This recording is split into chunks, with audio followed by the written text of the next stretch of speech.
প্রিয় দর্শক ভাই বোনেরা, সবাইকে শুভেচ্ছা জানাই আমার গার্ডেন চ্যানেলের পক্ষ থেকে। আশা করি সবাই ভালো আছেন।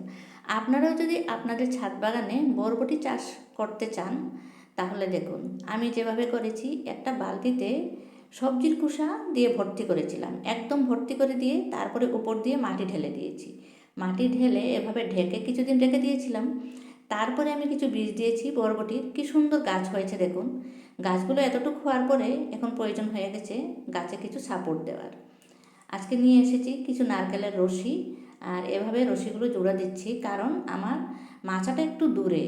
মাচাটা যেখানে রয়েছে তার চেয়ে একটু দূরে আমি বালতিটা বসিয়েছিলাম। আর বালতিটা এখন তো ভারী হয়ে গেছে, একা টানাটানি করতে পারি না। তাই এখান থেকে বাঁশ বেঁধে রশিটা একদম লম্বা করে বেঁধে আমার মাচা পর্যন্ত দিয়ে দিলাম। এই যে দেখুন, মাচা পর্যন্ত বেঁধে দিয়েছি। আমার কোনো হেল্পার নাই, তাই আমি নিজে একা করতে হয়। এর জন্য আমি ভালোভাবে আপনাদেরকে দেখাতে পারছি না। ওই যে দেখুন, আমার কুমড়া গাছ উঠেছে এইভাবে করে দূরে থেকে একদম মাচাতে গিয়েছে। খুব সুন্দর হয়েছে গাছগুলো, মাশাল্লাহ। আর ওই পাশে আমি বরবটি গাছ আরও দিয়েছি, করলা দিয়েছি, সমস্ত গাছ এইভাবে দিয়েছি। এটা ধুন্দলের গাছ, তারপরে হচ্ছে করলার গাছ। আমার এটা হচ্ছে বরবটির গাছ। বরবটি এগুলো আগে দিয়েছিলাম, এগুলোতে এখনও ফুল আসেনি, গাছ কিন্তু খুব হেলদি হয়েছে।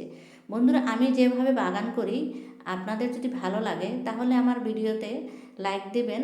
আর চ্যানেলটা আপনারাও যদি বাগান করে ভালোবাসেন, তাহলে অতি অবশ্যই আমার চ্যানেলটা সাবস্ক্রাইব করে দিয়ে আমাকে সহায় করবেন।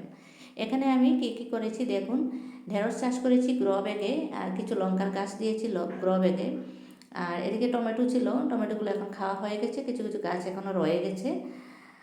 আর বাকি এদিকে আমি ডাঁটার শাকও দিয়েছি। ভিডিওটা কেমন লাগলো জানাবেন। সবাই ভালো থাকুন, সুস্থ থাকুন।